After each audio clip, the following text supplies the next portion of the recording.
ধূপগুড়ি প্লাবনে দিশেহারা বন্যপ্রাণ, বাড়ছে মানুষের সঙ্গে সংঘাত।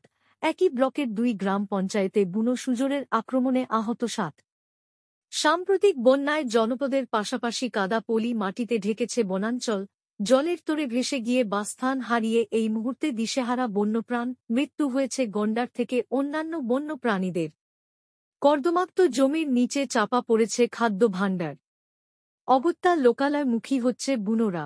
শুক্রবার সেই বুনো সুজোরের আক্রমণে ঘটনা ঘটেছে জলপাইগুড়ি জেলার ঝাড় আলতা 1 নং গ্রাম পঞ্চায়েতের পূর্ব ডাউকিমারি এলাকায়। স্থানীয় সূত্রে খবর, সকালে গ্রামে ঢুকে পড়ে বুনো সুজোর একে একে 3 জনকে আক্রমণ করে রক্তাক্ত করে। আতঙ্ক ছড়িয়ে পড়ে গ্রাম জুড়ে।